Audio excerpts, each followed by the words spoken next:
This is for the players.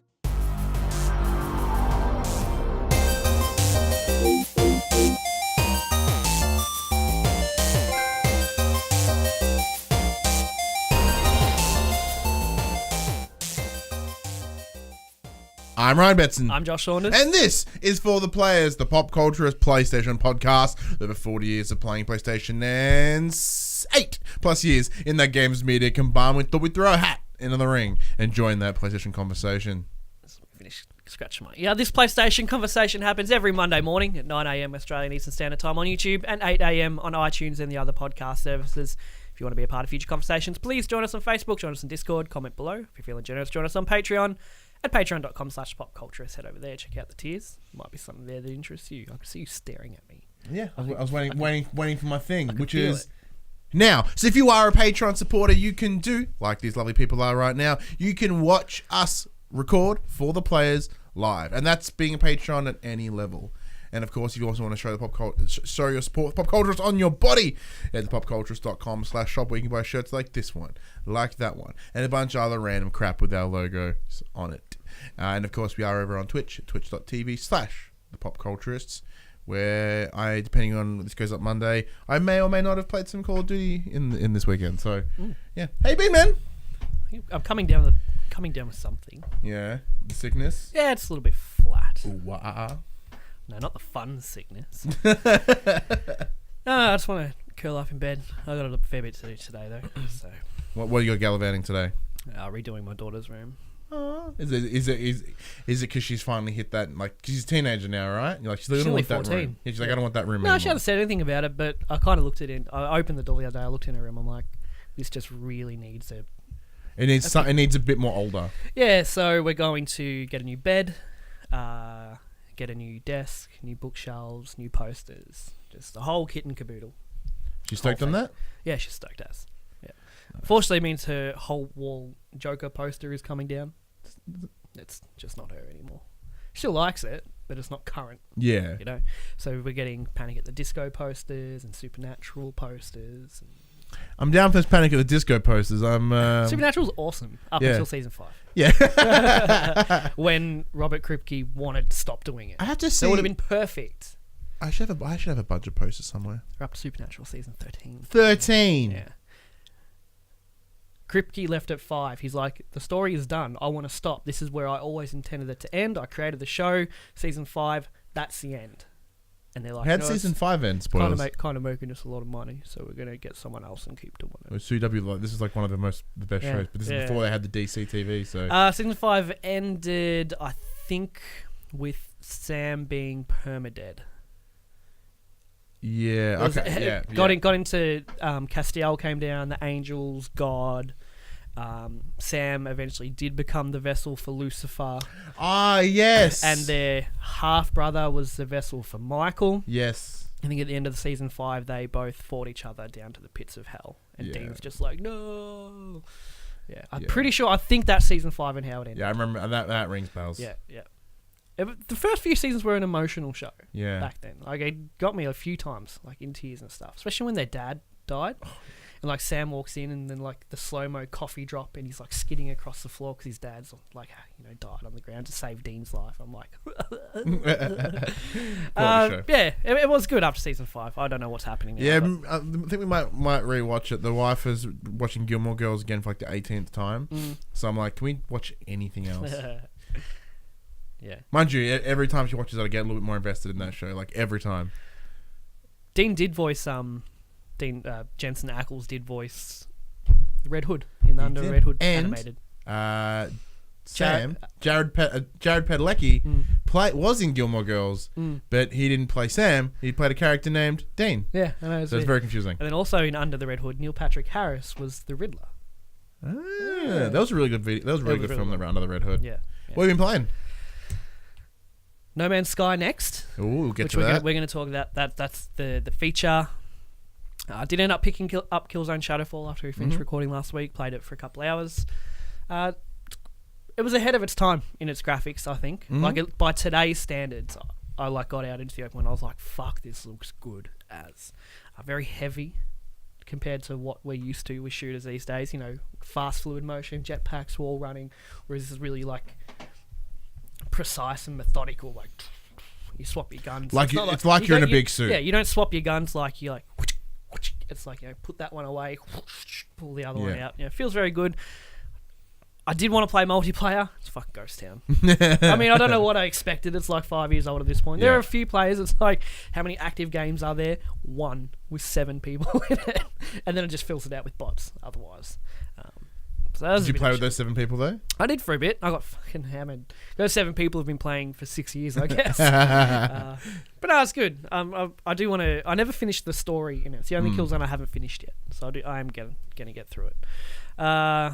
Bit more Fortnite. I think I've had enough. You done with Fortnite? I think I'm done with it.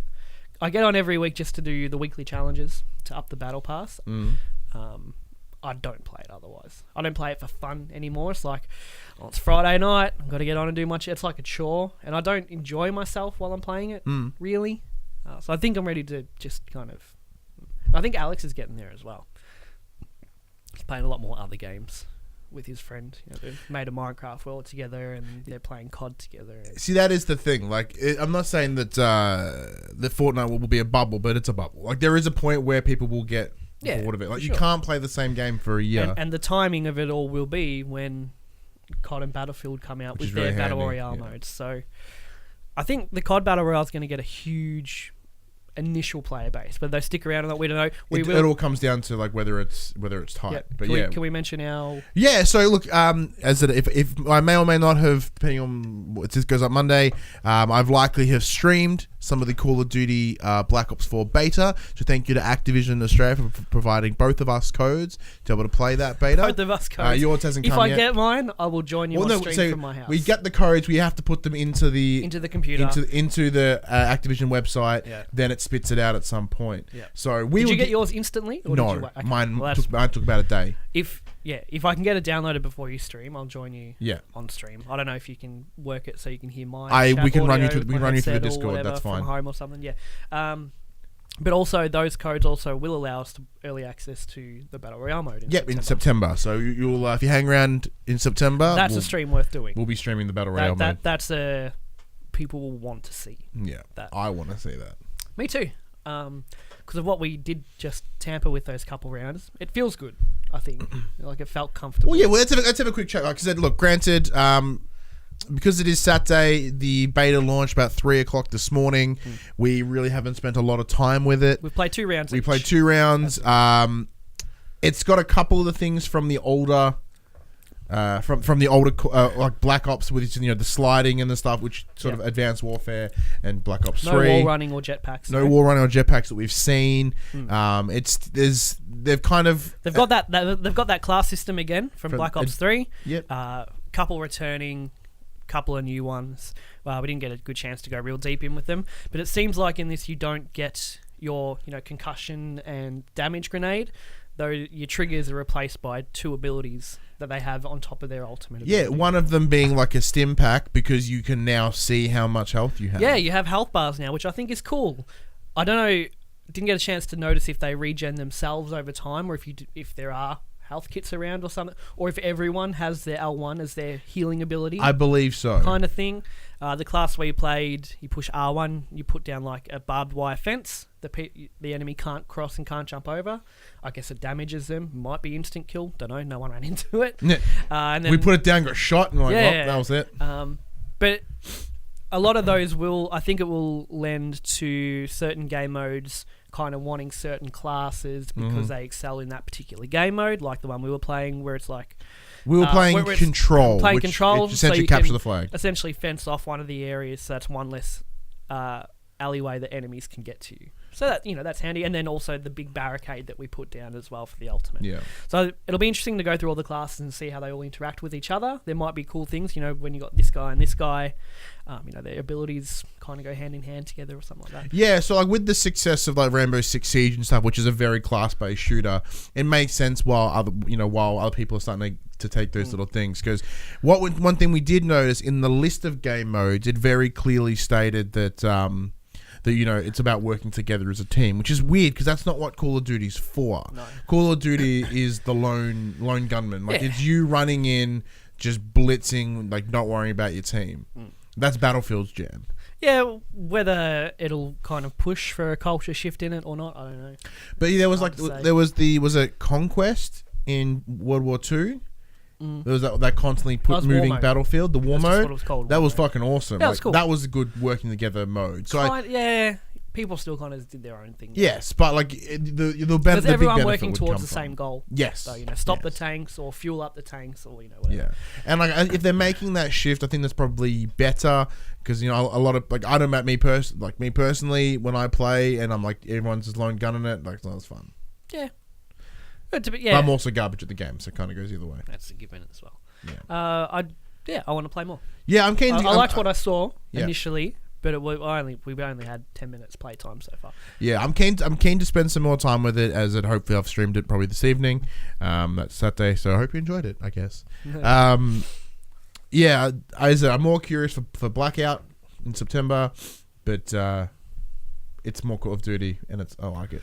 Yeah. It's funny, like like there's. I like it in short bursts. Yeah. I can't do it like I used to, where I'd be, prestige it on the first day and stuff like that.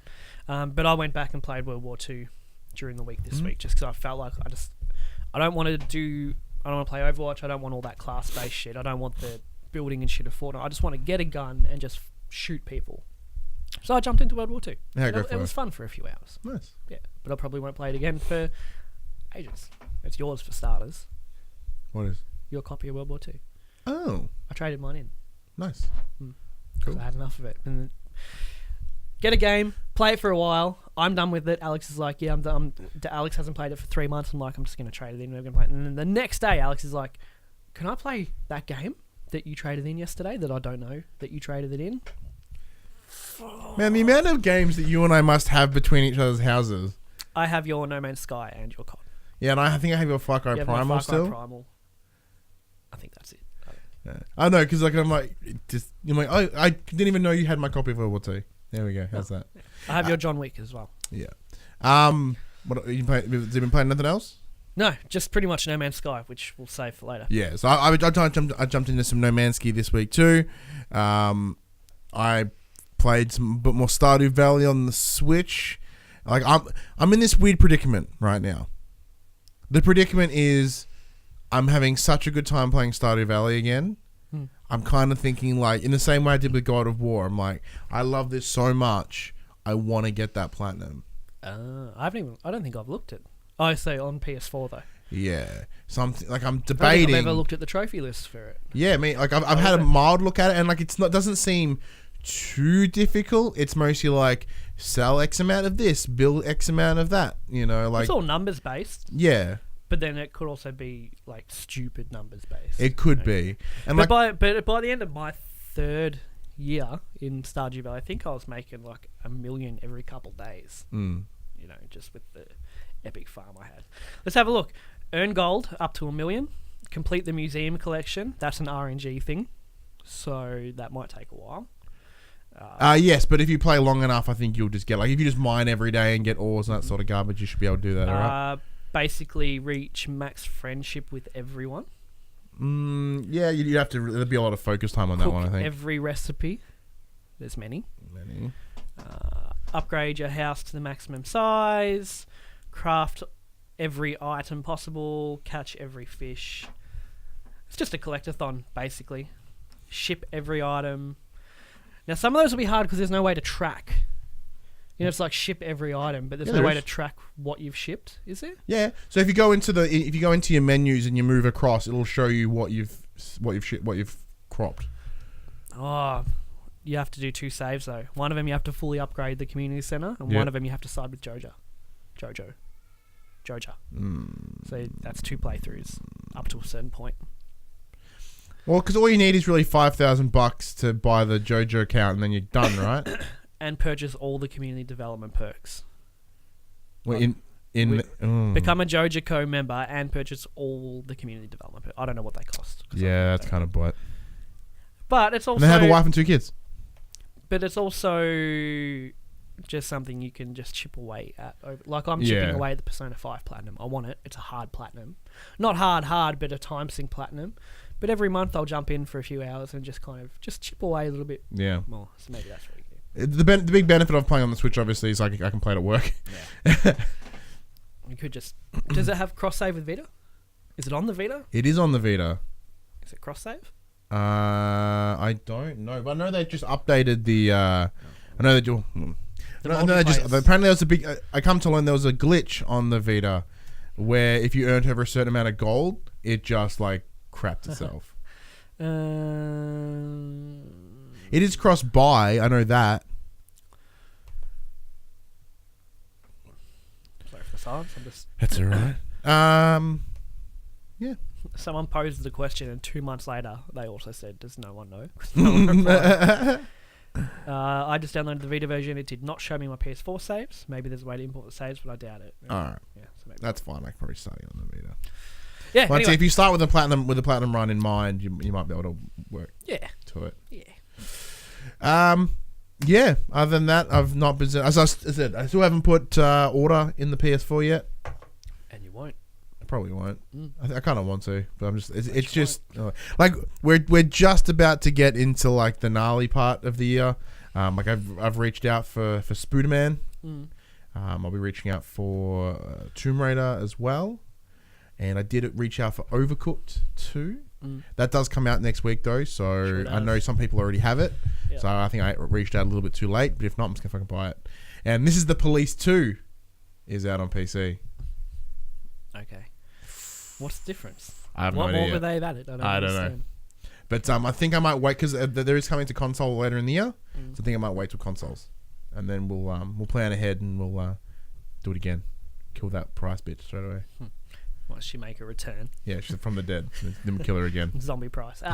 But anyways, that is what we've been doing. So now we jump into the section where we tell you about what things are happening this week in PlayStation in a section we call Inform the Players. 8 bits news this week. Number one, Sony has revealed that the last quarter's PS4 hardware sales has brought the total units sold to 82.2 million. Sony has released its Quarter 1 financial year 2018 figures, which reveals that 3.2 million PS4 units were shipped to retailers in the period between April 1st and June 30th, bringing the total number of consoles shipped since its introduction to the market 5 years ago to 82.2 million. The figure is down from the same period last year, but Sony's forecast for the year predicts that sales will be down by 3 million year on year, with total units sold in the vicinity of 16 million. Yeah, so it is interesting that it's 82.2 million shipped. Well, the first part of the article said sold, and then the second part says shipped. So I don't know. Yeah, it's called clickbait. But yeah, so obviously there's going to be a drop. Yes, because we are on that borderline. I do think, as we've discussed before, that that PS5 is right around the corner. So for that reason, there will be a decline. So pretty much, like they said, 3 million sales drop year on year. But they've got a fair few large games coming out in the next 18 months. So with Spider-Man and of course the Spider-Man Special Edition console, which we didn't talk about here for some reason. Couldn't care less. Yeah, I was want to talk about that. Yeah, it's red with the big old white symbol on it. Yeah, they got Spider-Man, Days Gone, Last of Us 2, Death Stranding, Ghost of Tsushima, all within the next year and a half, 2 years. So they're obviously big games, and God of War would have given them a big boost in April as well. It did. I believe God of War has now sold 10 million copies. I think I saw a report the other day, and my son. It's closed properly today. No, James can't get in. He's almost big enough to reach the handle, though. Yeah, he is velociraptoring his way into the bathroom. So I think he will learn how to get in here. At least he's polite and he knocks. That's very nice. Number 2, the upcoming Spyro Reignited trilogy will require significant downloads for some sort of Spyro 2 Ripto's Rage and Spyro Year of the Dragon. The game's official website points out 2 of the 3 games on retail discs, those last 2 games, will require download. When reached for comment about what that specifically means, Activision provided IGN with the following statement. Quote, as with most games today, downloading an update after purchase is quite common. The language on packaging and on the web is to let players know the requirements for Spyro Reignited trilogy. What a vague fucking statement. That'd be pretty shit. I mean, I don't know why they would do that when they didn't with Crash. See, but Spyro is a significantly larger game. Yes, but it's still PS1 games. Like it's just more. It's just open. Like how but, much can it be? You got all the textures and all that kind of stuff. Yeah, I don't believe that they wouldn't all fit on a disc. I mean, you're getting The Witcher on a disc. Yeah, you got to You know remember, what I like a Blu-ray disc is like 50 to 100 gig. Something like that, I don't know. And you're telling me that 3 Spyro games are the equivalent of 50 to 100 gig? Get the fuck out of here. Yeah, so I don't know what they mean by... Because I know an example on the Switch, right, with Wolfenstein, only because of the size, because of the capacity of the card, it's you have to you get about, I think it's either half the game or just the single player or something. There's like a portion of the game needs to be downloaded, and same as Doom, the single player is on the card, multiplayer was download. That's only going to get worse for the Switch over time. Oh yeah, man, that's weird. They're gonna, I don't know. Complete side conversation. The Switch is great now, but once we move into the next gen, I mean, what are they gonna do? The Switch 2, but there's only so much they can pack into this little handheld thing, right? And obviously, the processing power is not capable. Obviously, technology moves forward, but you know, the Switch isn't as powerful as what we have now, but that's offset by you can pick it up and take it anywhere. And then we're gonna get the PS5 and Xbox, whatever. And then the Xbox Scarlet, apparently. Have you heard about that? No. Side note. Side note on the side note. Yeah, side note on the side note. So Xbox are apparently looking at releasing 2 boxes. The Xbox Scarlet is what the code name is, and Xbox Scarlet Cloud. So they'll have one which is a regular console like we have now, and then one will be a completely cloud-based system. So there'll be no disk drive, nothing. You are essentially be using it for Game Pass and game streaming. Sorry, Australia, you should not buy that console. Which will not work for us here. Like even me with the NBNs, I'm no chance. Honestly, when next gen comes, I'm still not averse to buying an Xbox first. If they can convince me, I should. Yeah, because I did it current gen. I regretted it in the end, but the Microsoft we have now is very different to what we had at launch. And when it comes time for the releases, if I like what I see more on the Xbox, then I love PlayStation, but I'm also kind of like fresh experience, you know? Yeah. Especially like with my PlayStation, what I hate, I don't know where we're fucking going with this. But when I go to my library and my trophies and there's just all this shit, it's all clogged up with all these fucking shit games and trophies at 1 or 0% completion. And you know you can piss off the 0% ones. Yeah, but most of them are all 1. Oh. And then, I look at like my purchase, there's just all this crap. It's like, I need a fresh experience, you know, kind of. But I also want to play the good games. So that's my trade. Well, because I'm in the same boat, to be honest with you. Like PS5's day one purchase, like it's a given. Well, 1 because it's content for us, and 2 because I want it. And then, but if the Xbox is impressive, which it may be, I'm not getting that fucking cloud-based one because the whole idea of not technically owning a game. I like the idea of the cloud one. If we had the internet to support it. Sure. Yes, and Microsoft are looking to be heading into that direction as well, like with Games Pass and all that sort of stuff, and what they're doing with the Play Anywhere. Like they are going into a sort of a more digital. Yeah, a more digital space. But the Games Pass, you download the games. Yeah. Like you're not streaming the games. Yeah. You literally download them to. As I'm saying, I think the console has that storage capability, but there's no store. There's no disc. But they're gonna have to have by default, 8 terabyte hard drives. Yeah, surely.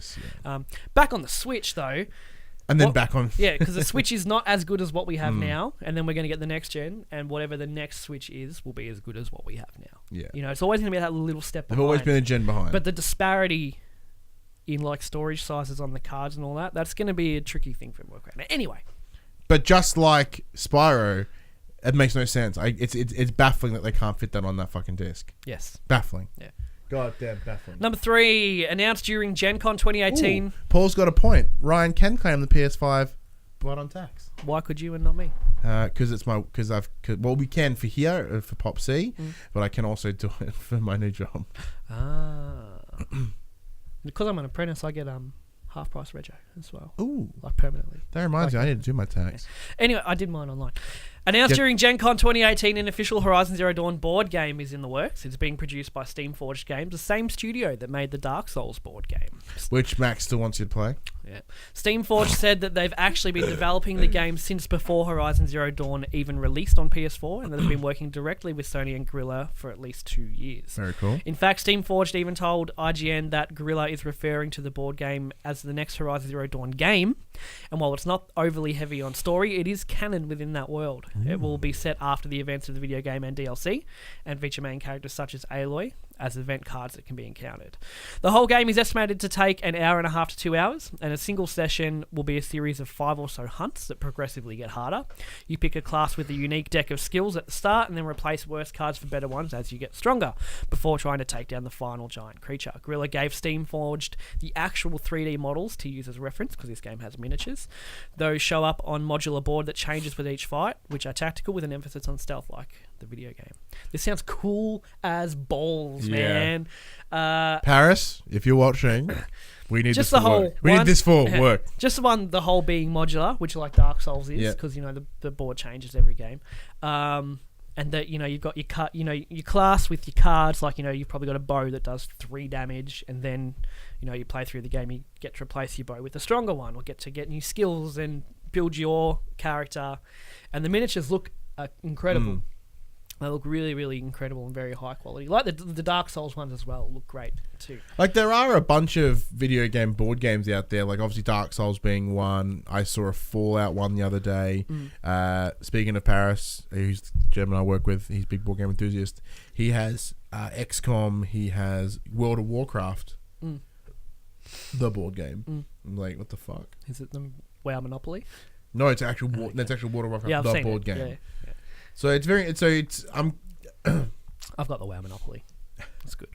Obviously, there's a way to transfer it to like a board game setting. I do think Horizon will fit quite nicely. Yeah, and it's like Steamforged are kind of carving their spot in the market of being the guys that do this and do it very well. And they're probably going to have, if this is a success, which I'm sure it will be, they'll probably have developers approaching them. Hey, what can you do with our IP? Yeah.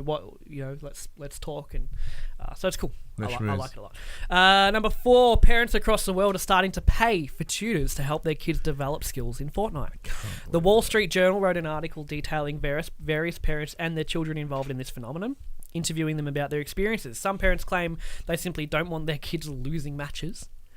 Others are taking lessons for themselves so they aren't so embarrassed when they play the game. And some are even taking lessons alongside their kids as a bonding experience. These coaches are typically found on social media or contracting sites, with one site claiming it has hired over 1,400 Fortnite coaches since March. The one line in this is I'm like, come on. Is some parents claim they simply don't want their kids losing matches. You're setting them up for a very hard adulthood. Yes, but at the same time, that's the whole point. The whole point of the game is to not lose matches. So I don't think it's more of I don't want you to lose, Timmy. It's okay. It's more like, look, you don't want to lose. Let's get you better. Which in theory is a good life skill. But you also need to think like if you're not really good at math, if you're losing at math, you get a tutor to get better. Granted, maths is important. Yeah. See, that's this is that distinction, right? As if we were an older man, like like yelling at people for like video games. Like, granted, in a world of esports, this is not entirely stupid. Yeah. But that kid has to be good. Granted, it's taking away from like what could be school. Yeah. I don't know. And the thing is, like, when you die in Fortnite, you take it as I'm not very good. But you got to think, in that one game of the millions that are happening, 98 other people died as well. Exactly. So it's not. You got to try not to take it so personally. Yeah, you died, but so did nearly 100 other people in the course of this one game. So, but it's also important to learn how to deal with losing at the same time. And I think that might be part of it. Maybe because maybe part of that tutoring is to be like, look, they crack the shits when they lose. They maybe these young kids, anger issues and whatnot. I've made Alex turn it off a few times. I can sense it when the frustration's starting to climb, because I get it too. You broke controls, and I broke controls, and I've it's been me for like 20 years now. I'm like, turn it off half an hour, and he'll turn it off half an hour, and everything's cool. Just because it eats away at you. But then what if the kid's like getting all these lessons and they still fucking suck? Like, where's this confidence going in? I'm being taught and I still can't do it. That was me with math. My mum paid a tutor every week to teach me like math methods, and I still got like an NR of like 25 for that class. Overall, I got noticeably worse. Number 5. Do you have anything more to add to that? It's dumb, but I get it, and I like the idea of the bonding experience. Is really cool because like the same thing. If my dad was like, "Hey." It seems to be together. Parents of probably the generation up from us. Yeah. Because, like, our generation, we just sit down and play it with them. It's not a thing. There is also the big difference of, like, because we're right on the cusp between those two generations, and because of our situation, like, how many other 30-year-olds don't play games? 0? There are some. Wouldn't be a majority, though. Once again, we circle ourselves in very like gaming. Oh yeah, pretty much ecos. Everyone you hung out with at the footy last night. Oh yeah, none of them would have give two. Like so there was a bunch probably same age around us. None of them give 2 fucks about games. No, I did work at a client's house the other day. I like scoping out what consoles they have just to kind of gauge what kind of person they are, whether they're a piece of shit or not. Yeah, yeah. And I saw a piece from like good start, and then I saw AFL Evolution sitting next to it, and that was the only game there. I'm like.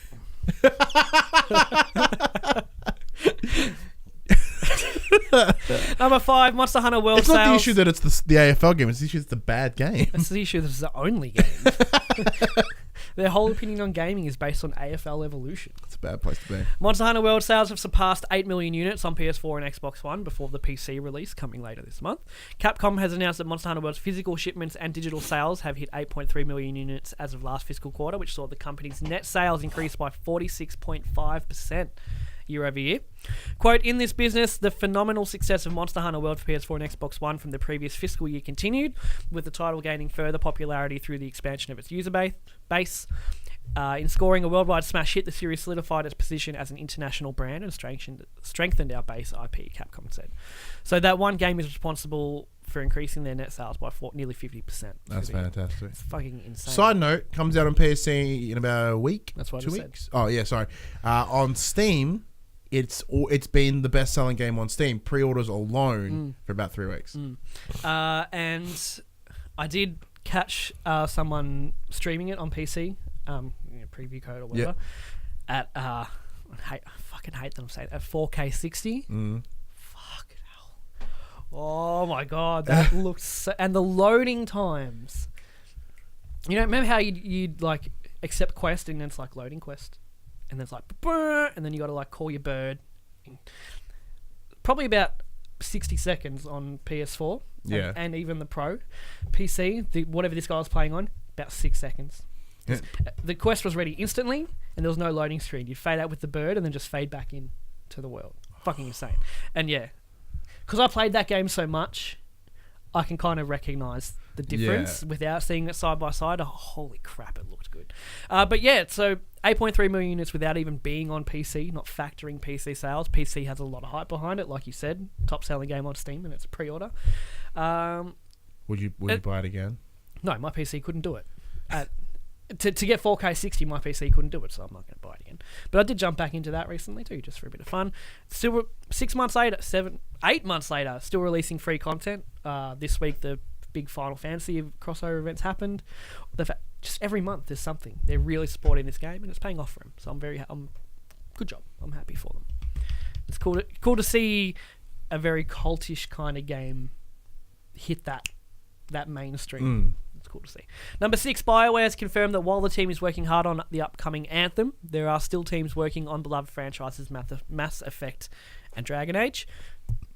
In BioWare's Midsummer Update, General Manager Casey Hudson stated, quote, "We hear loud and clear that the interest in BioWare doing more Dragon Age and Mass Effect. So rest assured that we have some teams hidden away working on some secret stuff I think you'll really like. We're just not ready to talk about any of it for a little while. This should lend some hope to fans of Mass Effect, which was last year said to be put on hold following the launch of Mass Effect Andromeda." Now, it has been on the rumor mill that there is a new Dragon Age. I think that's in active production. Yes. I think Mass Effect will be in very early pre. Like, fucking oath. With the limited success of Andromeda, it's shelved. It's like let's sit there and tweak it and make it work. Yeah. I mean, BioWare's a big studio, but they're not rushing to it. So it's not too surprising to think they have a couple of smaller teams doing pre-production or whatever for these other games. I'm just happy to hear that, yes, like confirmed from BioWare that, yes, Dragon Age is in the works in some fashion. Beautiful. Dragon Age is amazing. I mean, I fucking love that game. And Inquisition was, I think, very, very underrated. It was clunky. It had a few things feel like, it's a bit weird. I don't really like. Speaking but of, overall, the don't game let was me fucking forget, sick. I need to lend you Blood, Sweat and Pixels. The Jason Schreier book. Oh, okay. I finished it. There's a chapter in there about Dragon Age Inquisition. There's one about The Witcher. There's one about Stardew Valley. Like, you'll get a kick out of it. Yes, like hard. Cool. Number 7, the August 2018 PlayStation Plus lineup has been revealed. I'm gonna go from down up. Yeah. And I feel like leaving PS4 till last because you like PS4, and then everything else is pretty much just irrelevant at this point.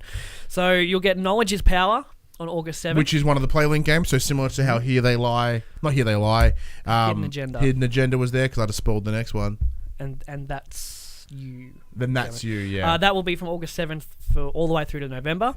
Here They Lie, August 7th for PSVR all the way through to October. That's a very scary PSVR game. It was actually quite unnerving. For Vita, you'll get Space Hulk and Draw Slasher. For PS3, you'll get Serious Sam 3, BFE, and Big fucking edition. Bound by Flame. For PS4, you'll get Dead by Daylight and Mafia 3. Mafia 3 was alright. Having it free, I think people will jump in there a lot, actually. And Dead by Daylight is just another zombie game. Yeah, we've got the collector's edition in here that 2K sent us for some reason. For Mafia. Yeah. Yeah, I know. Yeah. That's so weird. Got the cool vinyls and stuff. Yeah. So not bad. Not a horrible month. The bloke I work with is pretty keen for Mafia 3. Good. So even though it's not in my circle, obviously doesn't mean there aren't other people. Well, we were super keen on it when we saw it at EB Expo that year, and then it came out a week later and we played it and we were like, it's fine. Yeah, this is fun. And the top selling games for week ending, I just forgot to put the date, the 31st of July? Sure. Yeah, that. Or like the 20th, whatever the last fucking week in July was. Number 10, Crash Insane Trilogy. Number 9, PlayStation Hits, Ratchet and Clank. Number 8, Sonic Mania. Number 7, PlayStation Hits, Uncharted 4. Number 6, PlayStation Hits, The Last of Us. Number 5, Detroit, Become Human. Number 4, GTA 5. Number 3, Far Cry 5. Number 2, Shadow of Mordor. Number 1, God of War. Shadow of Mordor is on sale with currently the winter sale on the PlayStation Store. And the PlayStation Hits are obviously doing their job because now there's 3 of them in there, up from 2. Not too much more to say. Detroit climbed back up. Cool. I think it might also be on sale as well. No one's touching God of War till Spider-Man comes out. What are you doing? Sorry, my friend's yelling at me. It's here as well. You can't just. No, I thought it was important. I'm like, who's it? No, we're good. All right. All right, that's it for the news, Ryan. As we have a chat to the players about No Man's Sky next. Very, very large update from Hello Games. I'm actually going to bring up the full thing. Okay, so for those that were not in the loop, No Man's Sky was a game released by a company called Hello Games about 2 years ago on the PlayStation 4 and the PC.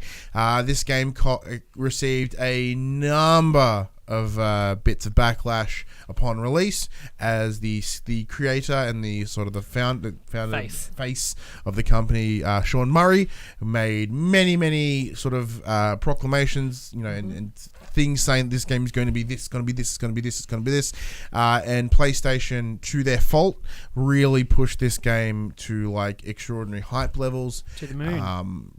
They put it into the stratosphere. Was saying the game's going to be this next big thing, and then upon release, it wasn't. One of the biggest sort of, not misconception, one of the biggest potential reasons for this, with Hello Games being a small independent company who up until this point had made 2 games. I'm of a firm believer that if Sean Murray just didn't do any interviews, this would have been accepted just fine. Yeah. Because when it came out, it was a good game, but it wasn't what we were told we were going to get. Exactly. So over the last 2 years, the team have actually kind of gone radio silent. They've bunkered down, and they've released a number of smaller updates. Everything culminating into this latest DLC, which is called the Next Update. Free. For free.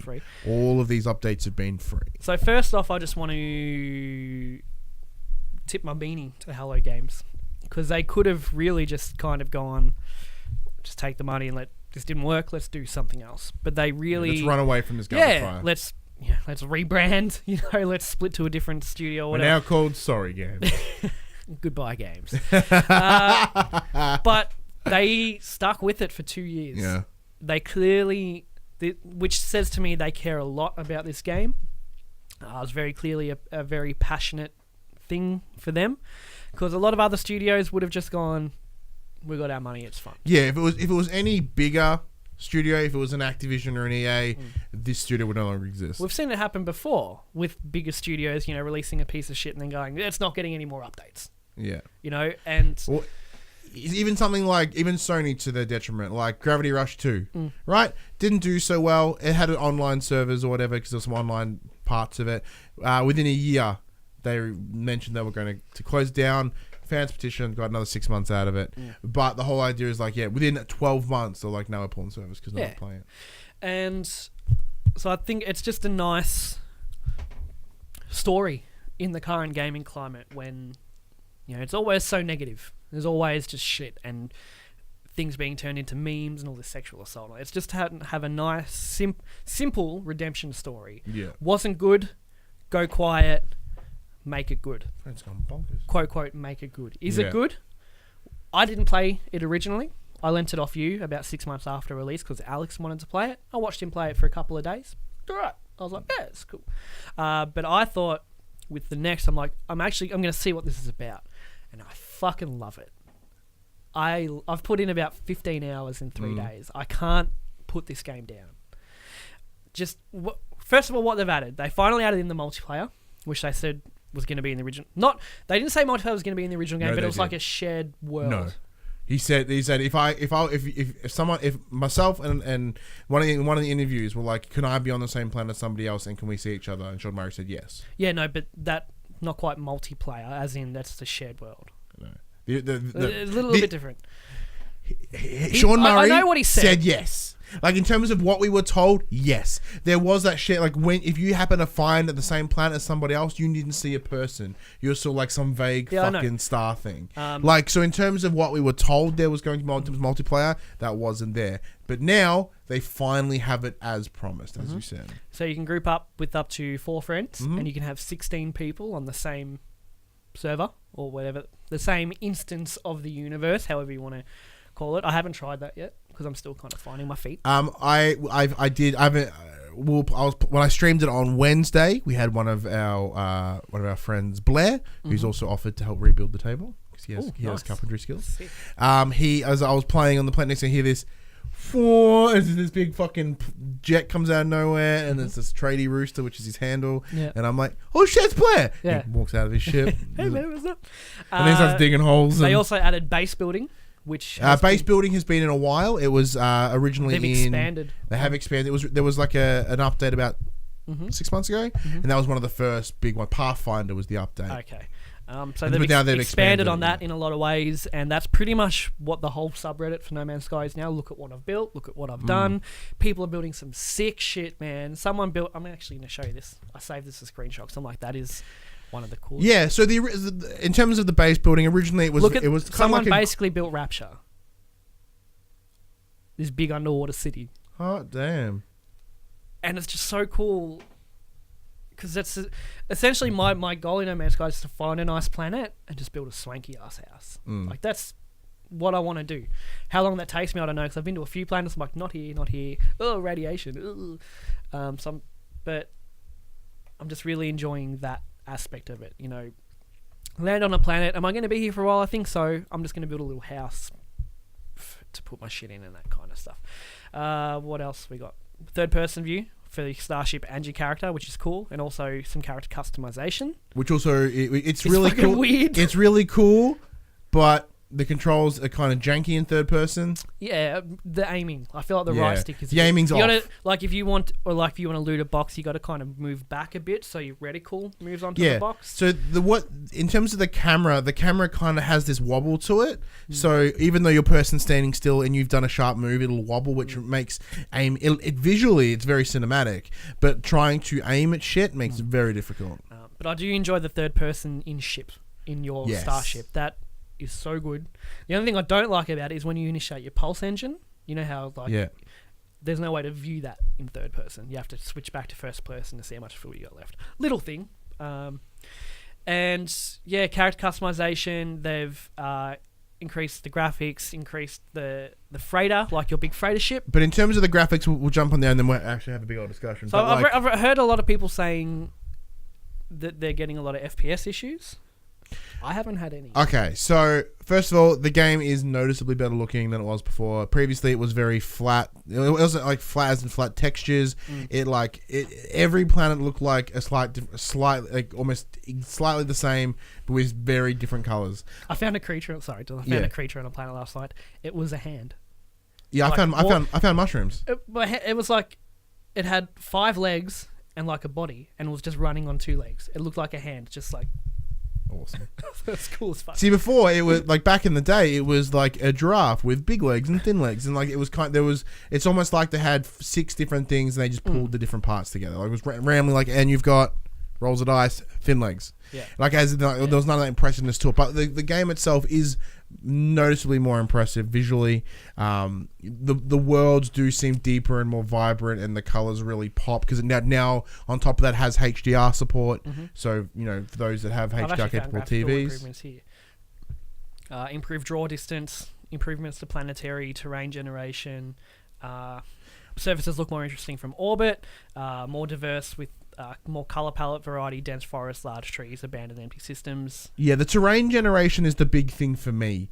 Hazardous storms, look more dramatic, which I've noticed they look cool as. The terrain generation is the biggest notice that I've seen. So when you land, like, it looks more lush, or it looks more like desert, like for lack of it looks more I'm coming the right word. I'm trying to get a word, but it's not coming.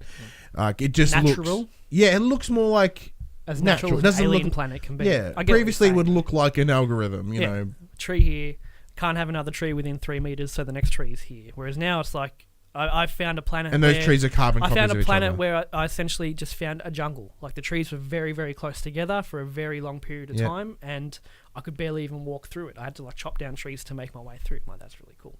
Speaking of the graphical enhancements, the first planet I landed on, I had a very hard time in the first half an hour. I'll get into that in a minute. But I was running around a snow planet, and it's like blizzard incoming. You like get to get in your ship or find a cave or something. I'm like, my ship's like yonder horizon over there. But it was cool because the blizzard came in kind of gradually. Like I could notice there's a bit more snow, and then a few seconds later, like I couldn't see my face in front of me. The character was like trudging through and I'm like, this is sick. Like I feel so isolated and alone right now on this alien planet, stuck in a storm, just trying to like live. I just had that little moment of like, I'm so alone and I'm so fucked. But yeah, they also they said, I can't confirm, they streamlined a lot of the resources and all that kind of stuff. Apparently it was very convoluted before. That is also true. Still seems a bit convoluted to me now. Yeah. But once you kind of wrap your head around it, it's not too bad. Yeah, it's still a little fucked, but it's certainly easier now than it ever was before. In a good way. But yeah, so my initial experience, that's all the information about the updates. There's more. They've done a lot. Yeah, they've done things. The UI's been updated. Space stations are completely different. You can go underwater now. Added aliens, like literal aliens that will fuck you up. You can actually glitch them to make a whole lot of money. Near abandoned bases, you'll find alien eggs on the ground, and if you pick one up, all these aliens will come out. The eggs are worth $100,000 each, right? And they unlimited respawn, and they carry in stacks of 5. So you pick up an egg, jump on the roof, wait for the aliens to despawn, grab another egg. I'm at like 6 million gold, or whatever the unit of dollars is, from like 10 minutes of just patiently waiting for the aliens to go. So yeah, there's a little funky, but it's cool anyway. But yeah, my initial experience I found very frustrating. I never played it before, so I loaded it in, and it's like, fix your starship, your thrusters. Okay, well I need this and this. My mining gun run out, so the materials I got for that I now need to use to recharge my mining gun. And now I've got enough to do that. Now I've got to fix the thrusters, but there's my hazard protection's going down. I need sodium. My life support's going down. I need oxygen, and it's very daunting, I think. And I think I actually restarted 3 times to try to get to a planet that I'm like, just is manageable. Yeah. And I eventually kind of found one, but I think just for the sake of their algorithms, start someone on a planet where there isn't environmental hazards. Because that was just another layer of shit. I'm just like, I don't fucking understand what's happening. Where is sodium? Where is oxygen? Fuck, there's a blizzard. I can't get in my ship because, like, it was very frustrating first half an hour. But once I kind of got past that, once I initially fixed the ship, it's pretty smooth sailing from there. But I found, the very first half an hour to be very daunting and just like information overload. You don't really know how to craft. You don't know where to get all these parts you need. And it's like, use your scanner. What am I looking for? Like, what?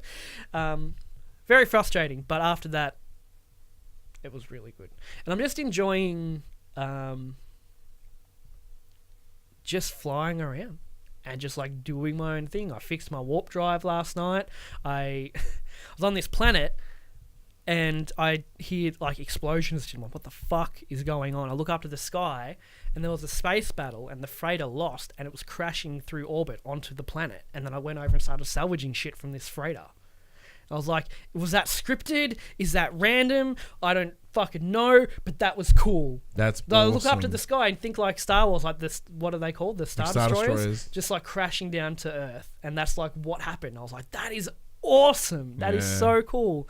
And I found an abandoned ship, which is better than my ship, but all the parts are fucked on it.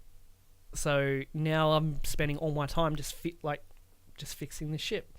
Because have you found an abandoned ship before? Yeah, so it's like you can fix the thrusters and the engine and you're good to go. But if you want all that extra inventory space, it's like broken hull, radiation leak, which doesn't mean anything except you can't use that spot as storage until you fix that problem. So I just spent 3 hours last night just fixing this ship. If you go to a space station, you can also just trade your ship. But I just thought, no, I found this and I'm gonna fix it up. This is my ship. I'm gonna fix it up. I spent 3 hours last night just fixing the ship until it was at a point I'm like, that's enough storage for now. I'm going to take it and go. Was it rewarding? It was, because I had 15 slots and this one had 32. Ooh, good find. Yeah, good find. And I'm like, this is too good to pass up. But it's probably going to take me about 8 hours to fully fix everything. But what's the rush? And that's kind of what I'm getting in this game. It's like, what's the rush? I'm just sitting there. Alex went to bed, poured myself a whiskey, and just put my headphones on because I found the sound and music to be very ambient. And the music for one is very fitting, soft piano medleys, it kind of makes you feel isolated, and the ambience is very good too. And, built my little house, I'm fixing my ship, it's like toxic storming coming, like, fuck, get inside the house, put some stuff in my refiner, look out the window, I'm just watching this storm going, I'm like, this is awesome. I fucking love it, man. It's so, and I think maybe because I don't have that sour taste in my mouth from the release, because I didn't play it, that it's not like don't feel like I'm relearning the game I already knew, kind of a thing. And it's just, to me, it's a whole fresh experience, and I'm just loving. I just sit there and go, what's the rush? And that's my whole motto with this game. It's like, fuck, the ship's all broken, it's gonna take me ages to fix it, but that's okay, because like, there's no competition here. There's no like first to do this and that. It's like, I'm just gonna fix a fucking ship and then fly to another planet and do other cool stuff. And that's what I really like about it. But you streamed it, so you coming back to it, like, what was your initial like? Because you did play it initially, as you said before, yeah, so I did play it at launch. I did review it for us at the time. That's when we were doing written stuff, so it was a written review somewhere on the internet. I gave it a 5, like, out of 10. Like, as in, I enjoyed it. I love, because I'm farming games, man. Like, that grind is what I'm a fan of. I enjoy grinds when there's like a purpose. I won't grind just because I'm bored, so I'm just gonna grind. Like, you got to be grinding towards. And that was my biggest problem with this game, is there was no purpose to the grind. As in, you would literally have enough to repair at the time, enough to repair your ship or enough to refuel, and then you're off. To what end? To what end? Until you're at the center of the universe and the game just starts again. But to like, just to expand on my experience, and also like finding these alien structures that talk to you in these really like unsettling ways, like, little things like they're watching you, or he has seen the crimson eye, all these really vague things. I'm like, it's really kind of foreboding as well. You feel so insignificant. And I like it. you know, you got all these other races and all that, and they can't understand you because you don't know their language, but you learn their language over time, then you can communicate better. It's cool. Yeah, look, I love it's a bad game to stream because not much happens, so it's really difficult to sort of keep the. That's unless you're trying to build a massive base or something. Yeah, and so that's the other conflict for me. So like obviously when I originally played, a base building wasn't a thing. There was no vehicles outside of your ship and that sort of stuff.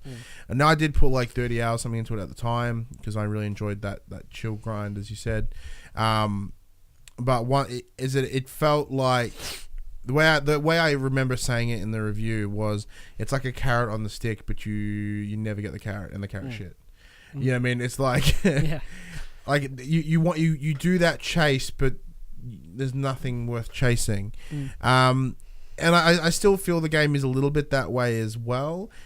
You know, in terms of if the whole purpose of the game is to proceed to the center of the universe, which is what we're led to believe it was. I don't know whether it's still the case now in terms of the story that's telling. I'm like, well, if I'm supposed to be moving from planet to planet, why would I build a big old base here? Well, it's kind of you're building your own story, kind of a thing. Exactly, and that's the thing. It's like, you know, for me, like if there was a way that I could sort of, you know, do some space pirating or all these sort of stuff, which I haven't dived into yet, because I know you can. I believe you can. There are larger scale space battles now. Yeah. I don't know if you can like actively take over other freighters that you see in space. I don't know, but you do get your own freighter, which you can send off to missions for you. And that's something I'd like to do because there is some more time that I'm going to need to spend with it, obviously, to get back to what I was. There are some things that are nicely streamlined, as you mentioned, like back in the day when you needed to find, you know, like sodium and oxygen, all those sort of things, like. You would just have to mine random shit until you find what you needed. And you would eventually essentially just have to remember what had what. And now they're just flowers that have a very distinct glow. Yeah, very distinct glow. You can see them from very far away. And then using your scanner, it goes, boom, there's oxygen there. There's sodium there. Yeah. Which as far as I recall, that was never there. So you're kind of mindlessly grinding. You know... So like there are, like in terms of the game itself, there are noticeable improvements and it is better for it. And I would like to spend some more time with it. I'm curious on whether multiplayer is going to make it better. Like, well, they are adding in community events every week as well, which that's you can cool. do multiplayer. I don't know what the extent of it. Doesn't really say what the extent of it is. This, but that is something they're doing. So don't get me wrong. Like, I'm certainly not one of those people that were sour on it, because my hype for it wasn't as much. I wasn't like redonkulous hype. I was like, this looks interesting. I'll give it a whirl. So, like, having a mert taste in my mouth, now I'm playing it, I'm like, it's slightly better, but it's still literally the same game. The update has just made the same experience more visually appealing. You could say pretty much the same thing about Stardew Valley. Yeah. Like, what's the point of playing that after the third year? The third year is when the story ends, and you see your grandfather's spirit or whatever, and then it's like... Spoilers. What's the point? Exactly. From there. Yes, there isn't one. And it's the same thing. You're building your farm. But that's end game of any sort of games or any, you know, like MMO. You know, but it's essentially the same as No Man's Sky. You kind of make your way to the middle of the center of the universe, and then it's like, well, now what? And that's the same for a lot of I'll tell you exactly what happens. The game starts again, and you start with nothing. Yeah. It's like a reset. Yeah. So it kind of negates every purpose. Like, I don't know if it still does that. Yeah, well, I believe it still does. Because the whole idea of getting to the center of the universe would be that this is the enlightening experience, and you know, it should be this massive moment as per Sean Murray's Cell. Yeah. And that's what you could never live up to that statement. No. What I'm seeing a lot of on Reddit is people, you know, showing their bases or their cool planets and all that kind of stuff. But now I don't know if this was a thing back then. They can give you the galactic coordinates for their planet, and you can punch them into your warp drive and go visit their planet with their base. That wasn't a thing? I don't believe so. Yeah, so it's cool. So that base I just showed you, he put the coordinates in the post, and then if I've got enough fuel or I've got the right whatever the fuck I need to travel that far, I can punch in the coordinates and go visit his planet with the base he built on it and actually look at it and go, wow, that is really cool, or you know, whatever. That's cool too. The community sharing engagement is there. Someone found a planet and they found a 30-meter Triceratops. Like that's them, and the thing was like this big, and they put the coordinates in, and people there's other people putting up their screenshots like, oh, hey, I'm on Triceratops planet, like taking a selfie and stuff like that. So it is cool.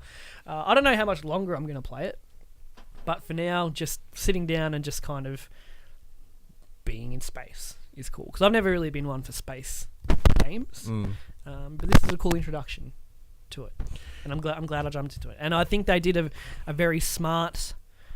It was a smart move to make it 50% off everywhere at the same time they released this update. It's $26 on PSN, same on Steam. If you're buying on Xbox, you still pay full price. Lol. But it was also, for nearly a week, it was top selling game on Steam, which is huge, outselling PUBG and all of that.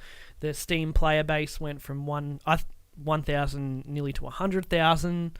That's obviously not going to stick. It's just a lot of people coming in to check out what's going on. But I said last week that I didn't think it would bring many people back. I was wrong. I was completely wrong. I underestimated how much people wanted this to be good. Careful with your audio, Josh. You broke up a bit. Your cord might be coming loose when you touch it. I just won't touch it. How about that? Thanks, Paul. Thank you, Paul. Yeah, that's all I have to say about it. I'm glad I jumped into it. I'm having a fun time. To what end, I don't know. Yeah. But I'm enjoying making my own kind of... I'm going to fix up this ship for 10 hours just because I want to, and then I'm going to try to find a planet and build a cool base on it because I can. And then after that might be it. But yeah, I think it's cool. And big props to Hello Games for sticking with it. I'm glad they did. So to their credit... But that's what the whole story is really about. Yeah. They stuck to their guns. So the title of this video is No Man's Sky, a redemption story? Question mark? A New Hope. Oi. Hello Games Strikes Back. Just a bunch of Star Wars references. Revenge of Sean Murray. That's all I have to say about it. I encourage... Just wanted to gush for a little while. I just wanted to gush for it. I encourage anyone to give it a go while it's cheap. Because even if you only get 10 hours out of it, at $26, I think that's a good buy. It's a good win. At full price, I don't know. But it is cheap everywhere right now, so I encourage you to have a look. And maybe show support to Hello Games. Yeah, initially they can't be forgiven for what happened. As I said last week, like the Cause song, you're forgiven. We haven't forgotten. But buying it now is also a way of being like, thank you. Like, I respect you for sticking with it. Yeah, it's essentially going, it wasn't all for naught. It wasn't all for naught. Yeah. You didn't do all this just to have the same people return. You did interest new people, and you interested me. So, 2 thumbs up. But so that's No Man's Sky being a bit of an old game. Before I make a bad segue, let us know what you think of No Man's Sky and particularly the next update. Drop in those comments below, and I'll jump in there and have a chat with you. But as you said, No Man's Sky came out about 2 years ago. If you don't want to jump into an old game, there's a bunch of random ass games that are coming out this week in a section we call Coming to the Players, where we straight up read you the drop, written by a new man, as Ryan Clements is no longer with PlayStation. So posted by Jason Massengill, social media manager, Sony Interactive Entertainment Australia. America. Same thing. Not even. So first off, I didn't think they'd continue doing this. Yes, after to their power. So Dead Cells PS4 digital. This is a much hyped game. Mm-hmm. Experience of Roguevania. I just hate these terms that they come up with. Mixing an interconnected world, branching past an unlockable skills with constant adrenaline pumping threat of permadeath. So yeah, that's a game. Defenders of Ekron, the definitive edition, PS4 digital. Look at this thumbnail. That thumbnail. The Dreamlands, Isling's Quest, PS4 and PS Vita digital. That's probably one of the worst pictures I've ever seen. Electronauts, PSVR digital. Flipping Death, PS4 digital. Madden NFL 19, PS4 digital and retail. Retail later. Retail's a couple of days later by the looks. Overcooked 2, PS4 digital. Yeah! Overcooked returns with a brand new helping of chaotic cooking action. Journey back to the Onion Kingdom and assemble your team of chefs in classic couch, co-op or online up to 4 players. Hells yeah, we'll be playing that and I'll probably be streaming it at some point. This next game's for you, Ryan. Poop Slinger, PS4 digital. It's my perfect game. A casual poop launcher game where poop and slingshots combine for one heck of a smelly experience. Slamland, PS4 digital. Tetris Escape, PS4, PS Vita digital. Cross-buy. We Happy Few, PS4 digital and retail. Wait, already? I think. What date is it? 4th of the... Oh, shit. Okay, that's real soon. It's out on the 10th. So, Friday. Wow. That snuck up. Was the Aussie release delayed from all this the physical real version is delayed. Okay. We Happy Few is a tale of a plucky bunch of moderately terrible people trying to escape from a lifetime of cheerful denial. Discover the retro-futuristic city's dark history as you play through the intertwined narratives. You might give it a go. No, I'll pass. I'll see if I can get a code. Yeah, I'll send some emails. Yeah, not for me. And that's it? That's it. So speaking of last week, though, with the drop, did you end up picking up Chasm? No. Any particular reason?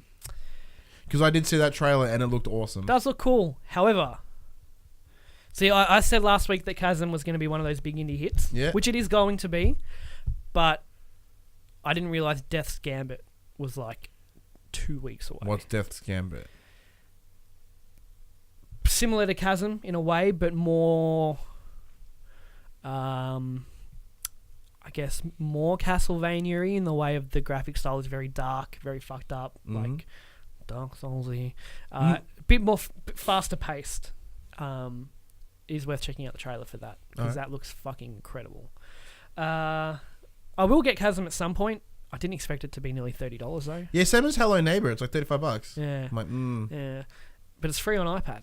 It's so weird. So weird. And it's $60 on Switch. I think it's about this last week. Fucking Nintendo. But yeah, the next time I'm in a gaming drought, Chasm and Death's Gambit are definitely what I'm going to be picking up. Very nice. That PlayStation conversation happened on a Monday morning at 9 a.m. Australian Eastern Standard Time on YouTube and 8 a.m. on iTunes and the other podcast services. If you'd like to be a part of future conversations, please join us on Facebook, join us on Discord, comment below. If you're feeling generous, join us on Patreon at patreon.com/PopCulturists. Head over there. Check out the tiers. Might be something there that interests you. And if you are a Patreon supporter at any level, you can watch us record this show live on Saturdays. You'll be given a nice little email about 15-20 minutes before, let you know that we're going live. And that is exclusive. And of course, we are on Twitch at twitch.tv. Sending you something quickly about the drop. Links don't work. Ryan, check your Facebook. But of course, if you want to show the love of pop culture on your body, head to popculturist.com/shop. Yep. And you can buy shirts like this, like that, a bunch of other assorted garbage with logos on it.